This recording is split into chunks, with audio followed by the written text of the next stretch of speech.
Apalagi kalau saudara sampai pula ke Madinatul Munawwarah, tempat Nabi kita hijrah.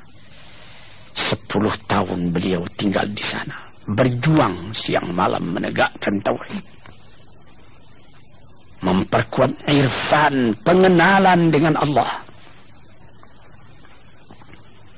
Tuan-tuan yang terhormat, apabila tuan masuk ke dalam Masjid Madinah itu, selesai sembahyang, tuan pergi ke Raudhah. Mula-mula tuan sembahyang di Raudhah yang dikatakan oleh Nabi, inna ma baina qabri wa mimbari raudhatu min riyadil jannah. Di antara kuburku dan mimbarku ada suatu taman yang indah, taman surga katanya. Orang berkerumun sembahyang ke sana.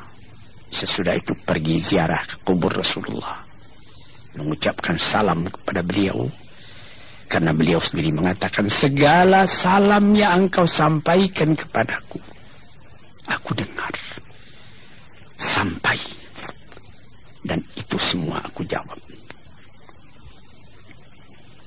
Tuan-tuan yang terhormat, inilah yang dinamakan di dalam ilmu tasawuf dzauq, perasaan dalam kehidupan ini.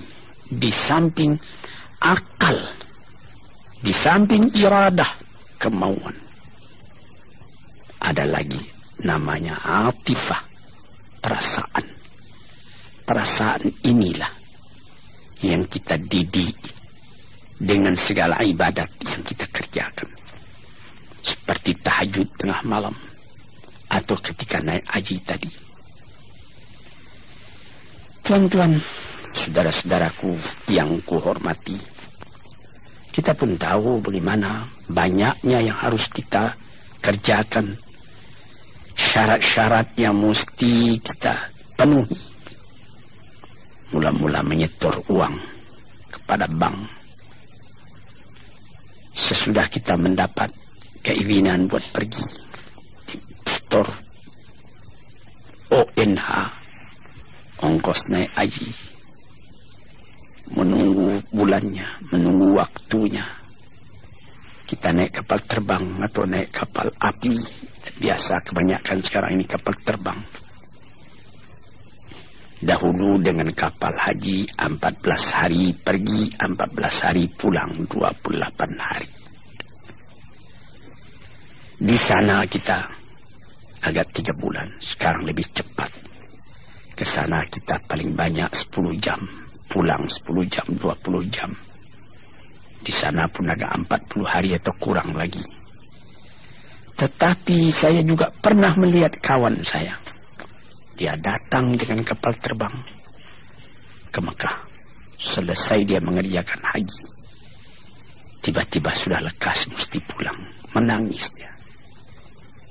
Yang lebih menjadikan kita punya air mata titik lagi waktu tawaf wada, mengerjakan tawaf selamat tinggal, selamat berpisah dengan Ka'bah itu sendiri. Sehingga ada orang yang berjalan menghadap terus ke Ka'bah walaupun dia akan keluar. Tiba di pintu akan keluar dari masjid itu, titik air mata yang minta kepada Tuhan, beri aku kesempatan lagi ya Allah buat datang ke tempat ini. Saya sendiri pun pernah waktu asar saya masuk ke Masjid Madinah. Sesudah tahiyatul masjid 2 rakaat, saya duduk. Di sebelah kiri saya kubur Rasulullah. Saya berkata seorang diri, tidak didengar oleh orang lain, tapi didengar oleh semangat saya sendiri. Ya Rasulullah, saya katakan, yang berada di sebelah kiri saya sekarang ini, barangkali waktu engkau hidup, engkau sendiri tidak menyangka bahwa ke tempat saya yang jauh, ke tanah Sirah, sungai Batang meninjau, di tepi danau di Pulau Sumatera. Di sana berdiri masjid-masjid. Besarnya menurut kebesaran atau kekecilan penduduk di tempat itu. Dari seberang ke seberang danau kedengaran azan memanggil buat sembahyang. Ke sana agama ini telah pun masuk, ya Rasulullah. Kami telah datang kemari. Haraplah engkau tahu. Haraplah engkau terima umatmu ini. Hati kami selalu terpaut kepada engkau. Ini salah satu perasaan yang dirasakan ketika mengerjakan haji tadi. Pernah saya ketika menerangkan hal puasa menyebut bagaimanapun kerasnya peraturan, namun dispensasi mesti ada. Yaitu seperti naik haji tadi. Ada orang tua, umur sudah lebih 80 tahun. Kalau dibawa dengan kapal terbang pun sudah susah. Duduk di kapal terbang berjam-jam itu juga capek. Seperti sudah mau bercerai-cerai, rengkah-rengkah badannya itu kena angin.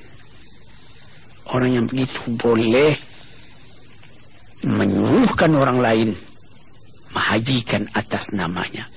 Asal saja orang lain tadi sudah haji pula lebih dulu untuk dirinya sendiri. Malah di dalam suatu hadis yang dirawikan oleh Daruqutni dikatakan, kalau ayahmu telah meninggal, ibumu pun telah meninggal, engkau boleh menghajikan dia. Dahulukan menghajikan ibu, karena ada hadis mengatakan ibumu 3 kali Rasulullah mengatakan. Jadi dahulukan menghajikan ibu daripada menghajikan ayah kalau beliau-beliau belum haji. Di sini kita melihat lagi dispensasi yang diberikan Tuhan. Mesti gimana? Man istata'a ilaihi sabila, kita sanggup ke sana. Kalau tak sanggup lagi, cuma mengirim cinta, menunjukkan ketaatan, diterima juga oleh Tuhan. Para pendengar yang terhormat, para pendengar yang saya cintai, ini menjadi rukun yang kelima daripada kita mengerjakan agama.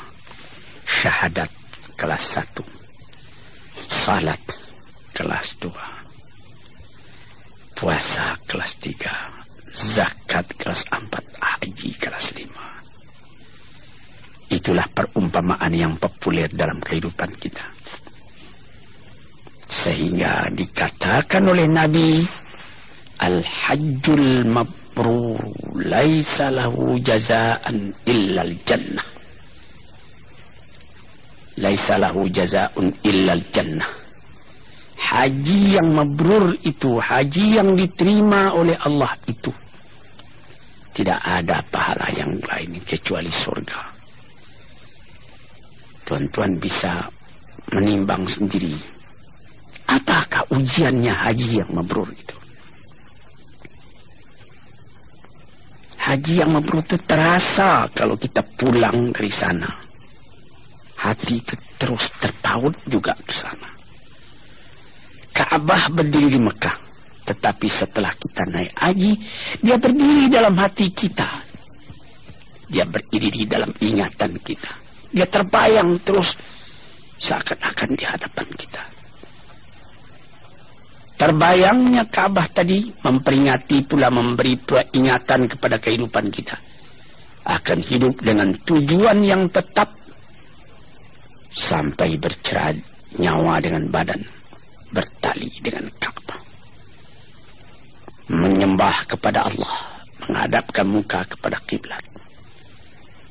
Sehingga sampai di negeri sendiri berubah hidup kita sendiri daripada yang kurang baik kepada yang lebih baik. Ini tanda daripada haji yang mabrur.